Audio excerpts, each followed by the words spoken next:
What's up, Miami Dolphins representatives? I'm your host, Dave Wave, back on the set with another episode of TBFN, home for Miami Dolphin fans worldwide. I had to take a mini hiatus, went on vacation, paid some bills, paid the bills here for the set during that time, and now I'm back. We back, and all the ballers have returned officially. Rookies arrived Tuesday at Baptist Health Training Complex in Miami Gardens, aka Carroll City, and the vets, they're going to be there next week on the 25th. And they said that there's going to be about 10 practices that's going to be open to the fans. I'll let y'all know if I get down there. I'm going to try to at least get down there for maybe one or two. I'm going to try my best. If I can't, then hey, it is what it is. But I might have some people down there making sure and giving me the coverage. That way I can give it to y'all and let y'all know how things are going with all the players in training camp. There's going to be a pair of joint sessions with the Atlanta Falcons, and there's going to be a scrimmage at Hard Rock Stadium. And it also sounds like we're going to have a joint practice with the Houston Texans as well. I can't wait to hear an update from Coach McDaniel and Chris Greer regarding free agents that are available that we can still get. I mean, we've all been waiting to hear some major news of the signing of running back Dalvin Cook, but that hasn't happened yet. I mean, we've been waiting to see the big fish ballers get back in action. And yeah, we got training camp, but we want to see some collision, man. We want to see some competition. We want to see us winning games that matter, you know what I'm saying, that affect our record, that affect the conference. And, you know, we got to wait patient, baby. We got to keep on waiting. And, you know, we in that part of the year where there's not really a lot of news other than speculation and players looking to get paid. Now, the Vikings, they saved close to $9 million by cutting Dalvin Cook. And, you know, when they did that, all of us thought, because we've been hearing that, you know, we've been interested in Dalvin Cook. Everybody know that he's going to be the best fit for us, being a hometown legend, you know what I'm saying, and coming back. And we shouldn't just get him just because he's from the crib, but obviously we got to get him because of his ability. And we've seen videos of him at, you know, training down here, I think with Tua Tagovailoa's trainer. And we've also seen photos of him in the hood, but what we haven't seen is a done deal. And, you know, we got some cap space to sign him, and they say that we did make him an offer, but it sounded like we tried to lowball him. And yeah, you know, I know that we're hoping that he's going to give us the home team discount, but shit, Dalvin trying to get that check, and he trying to see more zeros. You know, he looking for commas, and him and his agent probably know other squads that's willing to ante up. They say he wants $8 million a year. So maybe we're trying to give him $5 million, but the man said he want $8 million. Now, before I go all the way in on the running back situation today, I do want to give a shout out to all the subscribers, all the new subscribers to the channel. Thank y'all for joining. Thank y'all for listening. I'm glad y'all like the show. For all of the fans of the show who've been consistently tuning in, I'm sure y'all noticed that I added some new segments to the show. You know, right after the draft coverage video that I produced, which was by design, because I wanted to make sure and, you know, add more. This is my second year. Last year was our rookie year. This the second year of the Big Fish Balling Network, and I want to make sure that I spice it up a little bit. You know, it's a lot to talk about. It's a lot that, you know, I want to get from y'all as far as feedback. So, you know, that's why I did that. Now, one of the segments that I added is called Numbers Lie, Numbers Don't. They say men lie, women lie, but numbers don't. I think numbers do lie at times, which is why, you know, I called it that, because I think numbers can be misleading at times when it comes to the stats. You know, it happens all the time, believe it or not. It's not clear and it's not cut and dry that numbers don't lie. Numbers lie sometimes. So I want y'all to make sure and tune into that. That's going to be on TBFN Shorts. The next segment on Shorts that I added is a show called Back to the Pod, where I watch tape of former Dolphin players who got cut or maybe traded from the team, but, you know, they still played at a high level on those teams they got cut or traded to. And, you know, I discussed if we should consider maybe bringing them back to the team. Next segment is the fish poll, where I review fan feedback from social media and create a poll to get a read on how most of y'all feel about the latest news or the topics related to the Dolphins. You can find the polls on the channel in the community tab, and I'm hoping to see a lot of y'all vote on there, because it'll definitely give me a good, legit opinion on what the majority of the fans think about the team and think about the direction that we going in. Now, back to Dalvin Cook. Even though we haven't heard nothing yet on cookies, a lot of other shit has happened, since the last time I hollered at y'all. Shannon Sharp finally left undisputed, and we all assumed that Shady McCoy was going to be the replacement. And, the show's, it's been on hold pretty much. And Skip, he's been boring us to death with his solo podcast, reading from a sheet of paper like he's reading letters from a jail cell. And he got to find a replacement soon. Otherwise, people going to forget about the show. It's going to be like out of sight, out of mind. And he may have to go into retirement. And it don't seem like, some of the people that's out there want to even deal with Skip, because he does have a big personality. And, you got to, all the topics got to be topics that he picked, which was the problem that him and Shannon Sharp had. It wasn't a balance of power. And it don't seem like Marcellus Wiley want to leave his self-made podcast, which is continuing to grow. I'm definitely a fan and a viewer myself. And, because it's a good show. I actually like him better on his own podcast than I do on Speak For You, when he was on Speak For Yourself with Acho. Speaking of Acho, that whole staff, they seem like they good. The beautiful Joy Taylor, she don't seem interested. Acho, he's not interested. Slick Rick the Bucher, he don't seem like he interested. But, obviously we got the breaking news back, not too long ago that ESPN officially fired 20 popular staffers. So Jalen Rose is still out there. Max Kellerman is out there. Jay Williams, Keyshawn Johnson. I didn't even know they had so many people, that played in the league. They had David Pollock, LaFonso Ellis, who used to play basketball for the Nuggets. They had him on staff. They fired him. So he gonna have some people to choose from. I don't have the whole list in front of me, but the point is, he got to do something. Former DB Richard Sherman, they say that he's a really good option for the role, but Skip gonna have to get past the disrespect that Sherman, when he was firing shots at him, when Skip was with ESPN, Sherman fired major shots at Skip. You know what I'm saying? Basically, let Skip know that, hey, I'm one of the best at my position. You're not one of the best in your craft. And so Skip gonna have to get past that. But, Skip seemed like he actually likes his haters. Like, he said on his show that, he wanted his archest rival, Charles Barkley, to sit opposite him, on the show, So that seemed like, and I think he said that Barkley's like his number one candidate. But we'll see how that plays out. Also during that time, a group of rich guys who must have been Dolphin fans and must have been blitzed out of their mind wanted to see the Dolphins so bad. They wanted to see the Dolphins and the Titanic so bad that they was willing to drop $250,000 each to boat themselves into a submersible, not a submarine, but a damn submersible, which sounds like a reversible sub. That alone should have, made you not, want to get in that shit. That alone should have gave you some trepidation, but they lost signal and oxygen and the submersible imploded. And, the company that designed it, their name is Ocean Gate, and the designer / CEO who took the voyage with them used a damn GameCube controller, instead of submarine type controls. And, it could have been Bluetooth failure, who knows? But condolences to the families, you know what I'm saying? Condolences to the families, no doubt. But I thought that was crazy. I know all of y'all thought that was crazy. And there's been a lot of speculation as to what happened. There was people that even told, the CEO that it wasn't a good idea, to take the dive, because of the way that the submersible was constructed. But, hey, man.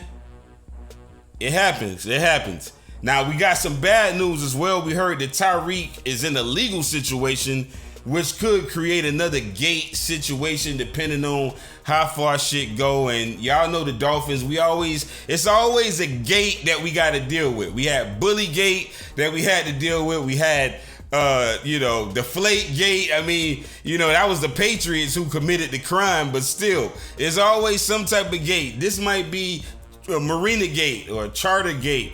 Hopefully not. Because I think if our team stays the same with no additions and no drama, I still think we can be, a top 5 team, especially if A-Chain can get rolling and be out there jumping that thing. Of course, a lot depends on what happens with this, though. I mean, allegedly, what the incident is they're saying allegedly Reek he hit a charter boat marina worker in the throat during the argument while fishing with agent Drew Rosenhaus in Miami. They say he punched him in the neck, but y'all know down south we call it the throat. He got hit in the throat, allegedly. And, at one point we heard that the charges was dropped. Then we heard that, they was going to look into it, or they already looked into it, but it was nothing serious. Now we hearing that the NFL is going to investigate. So it's another gate, possibly. Hopefully not, because if he got to miss some time, that's going to definitely affect some decisions that may have to be made or that may already be being made at this time. But I hope this whole situation don't blow up in our face or hurt us, or stop our entrance to the Super Bowl. From what I'm hearing, the league say that they want to see video evidence of this shit. They probably gonna delay the conclusion of the investigation and delay imposing any kind of punishment or fine until they get evidence and video proof. Now, on social media, what we saw is a photo of Tyreek with a nice catch and Drew Rosenhaus wrestling a fucking shark. You know what I'm saying? And to his credit, I'm not gonna lie, he held his own.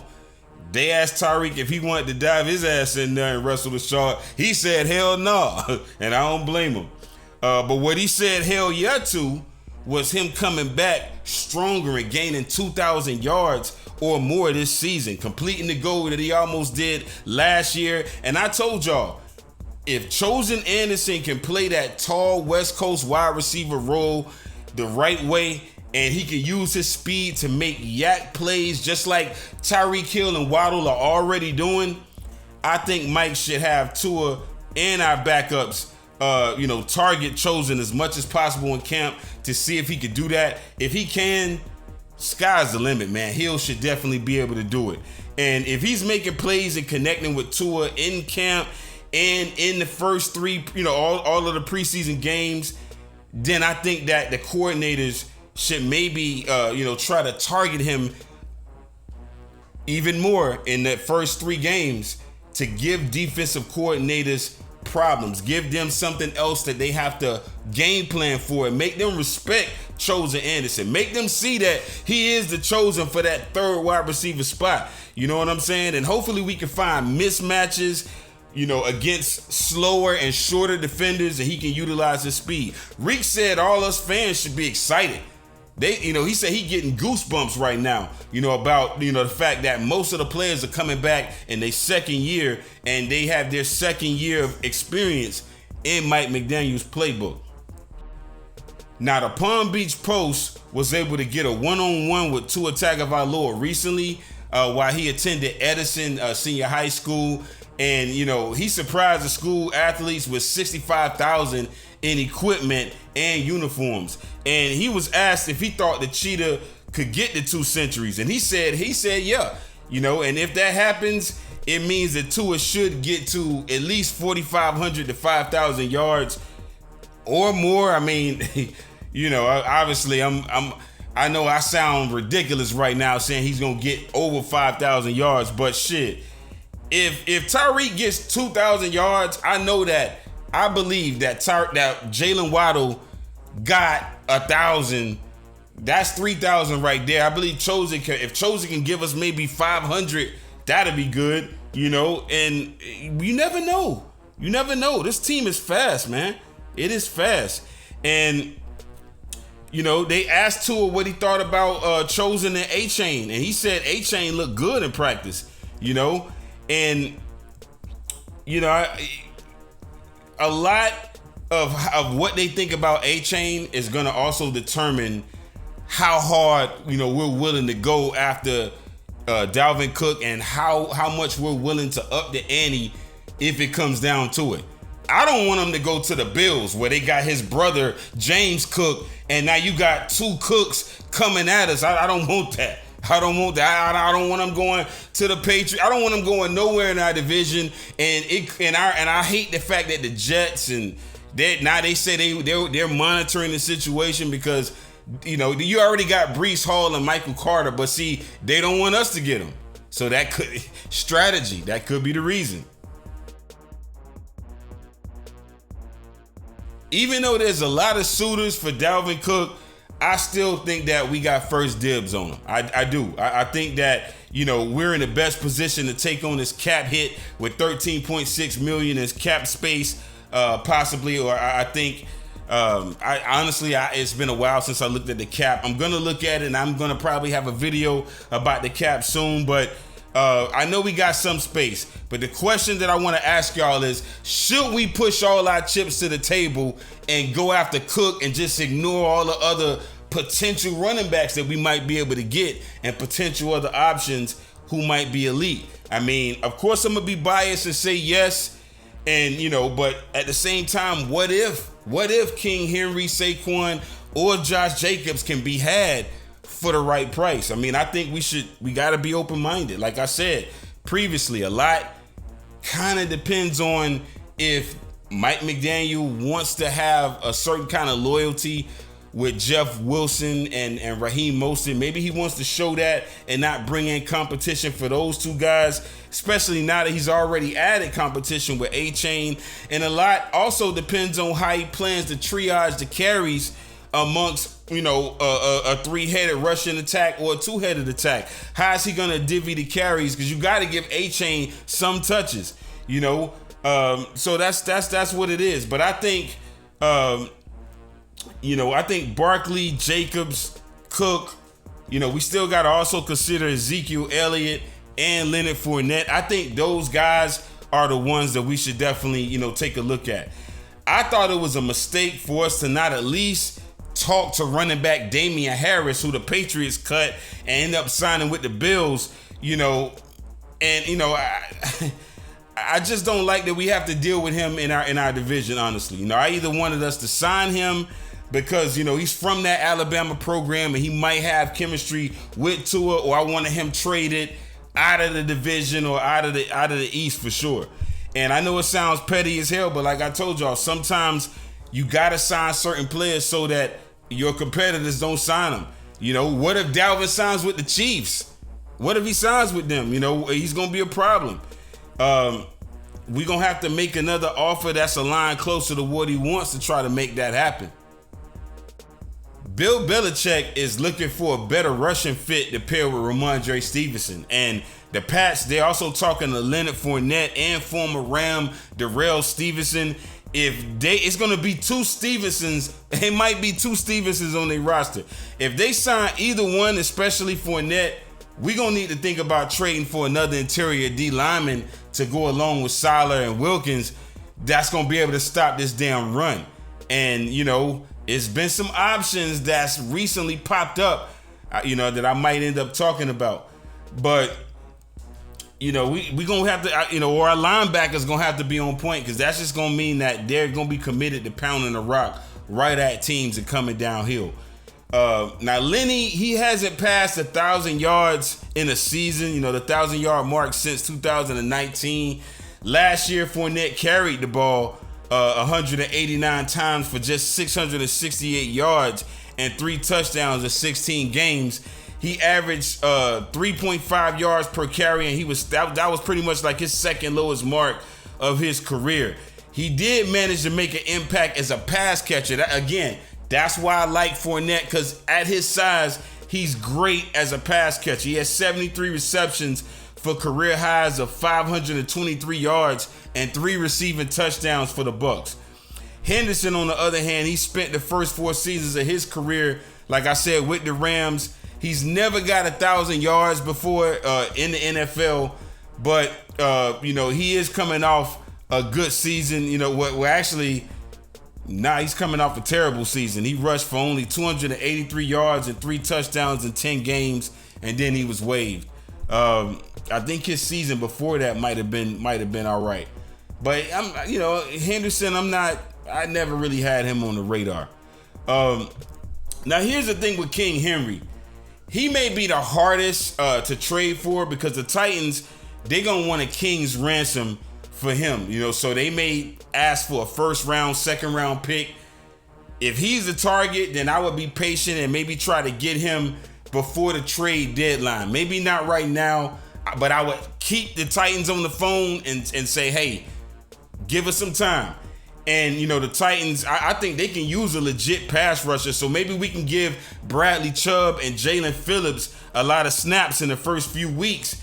If we see that they're dominating and getting pressure and sacks and we're winning, maybe we can trade Emmanuel Ogbah. Ogbah, I like you, dog. I'm not trying to just trade you, but because you're a great player. You are a great player. And if you can be here long term, I'm with it. I'm definitely with it. But we need help. And if we can get a dominant power back and we can trade you, don't be mad that I'm saying this. You know what I'm saying? Don't blast me, but I think we should trade Emmanuel, maybe in a second round pick for Derrick Henry and Trey Burks if we can get him. But they said Derrick Henry, he met with GM Rand Carthon and said that he's not worried about the trade rumors. And it sounds like he's interested in seeing where things can possibly go with Rand at the helm making moves. And, he could also be impressed by what he's seeing out of quarterback Will Levis, who they drafted. Or maybe Malik Willis got better. You never know.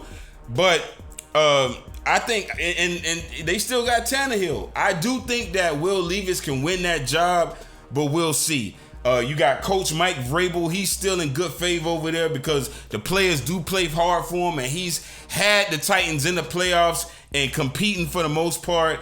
And then when you consider that Mike and Rand played in the league, I can see why Derrick would want to stay there and be a Titan for life because he got a good support system there. He actually got people that have football experience. I'm old enough to remember Maurice Carthon, which is his dad, who played for the New York Giants. And, and Rand is also, he's gotten experience as a scout, as a director of personnel around the league. So he's kind of like another Chris Greer in a lot of ways. Now, when it comes to Saquon and Josh Jacobs, both of them were tagged by their teams, but, their teams, they got to make a decision. They had a deadline to sign them, which was July 17th. They missed that deadline. And so now both Jacobs and Barkley might be holding out all the way into week 1, week 2, which they don't want that to happen. So I'm pretty sure they're going to make some decision. And, I think we need to keep our ear close to that because either one of them would be a good fit in Mike McDaniel's outside zone scheme. We know that Dalvin is an outside zone runner, but I think Saquon and McDaniel's scheme, we can have Barkley with Mostert and Wilson in that outside zone scheme. I think that'd be perfect. And when you look at Barkley, he said he's not trying to reset the running back market. He just want to have something that's respectable. And, I think the Giants, if they want to keep him, they're going to have to run that check. They're going to have to run it. They said that they've been close. Maybe they're like a million or two short. So it sounds like they probably will get a deal done. But I think we should talk to the Giants and see if maybe we can give them one of our running backs, and maybe we can give them Jeff Wilson for Barkley and maybe include like a 4th round pick or something like that. And we'll have Barkley, Mostert, and A-Chain. I would like that also. I think that'll work. If he signs with the Giants, I think it'll be cool. I'm not really a Daniel Jones fan. I mean, I think he's been given a long leash and a lot of leeway. I admit, he did play better on the Dabo. I think him and Barkley formed a bit of a dynamic duo. Both of them helped the Giants rack up 2,519 yards rushing, which set a single season franchise record. I think that passed Thunder and Lightning with Tiki Barber and Ron Dane. I got to look that up. But I think the combination of Barkley's past injuries, the options that are available right now, because like I said, you even got Melvin Gordon and what's the other guy that was for the Browns? He played for the Browns and the Chiefs. You got Melvin Gordon that's out there, and damn, I forget this guy's name. Kareem Hunt out there. You still got those backs out there. So I think the combination of those things, I think it's pretty much taking away a lot of leverage from Saquon at this point. If it's just between $1 and $2 million, he might just go ahead and just sign. He might as well just go ahead and sign that deal. I think New York could use some receiver help. I think maybe even Cedric Wilson can be another player that we could probably dangle out there for him, for Saquon. You know, including the draft pick. Obviously not a straight up trade. I think we can have an easier shot at making a deal for Josh Jacobs. They say he almost struck a deal with the Raiders as well, but you know, I don't know. I think Vegas, he don't really have strong ties with them. Besides, he did play for him for a while, and you do have Devontae Adams there, but I could see both of them not being on that team. I could see both of them not being on that team. And they said word out is that Josh is definitely, it's no ifs, ands, or buts about it. He's definitely looking to hold out for sure. I think Christian McCaffrey's Panthers deal that he signed with, in 2021, that made him the highest paid running back at $16 million per season, plus the scheme that he's under right now, with Shanahan calling the plays, I think it's made some of these running backs kind of jealous and frustrated, because I think some of these backs think they're as good as Christian or better. Y'all heard A-Chain say at the Combine that he think he's better. I think Eckler think he can do all of the same things that McCaffrey can do. But when you look at Christian McCaffrey's his games last year, all 17, between, the 49ers and the Panthers, he did finish with an impressive 1,880 all-purpose yards, 13 total touchdowns. But I do think being in that West Coast system has helped a lot, and that makes us a desired location as well, because we run basically the same scheme. So y'all let me know what y'all think. Let me know what y'all think in the comment section. Should we push all our chips to the table and go and just go all in on Dalvin Cook? Or should we listen to some of these other teams or talk to some of these other teams about getting maybe King Henry, Josh Jacobs, or some other backs? Or should we add Fournette or Elliott? Y'all let me know what y'all think. Till next time, signing off.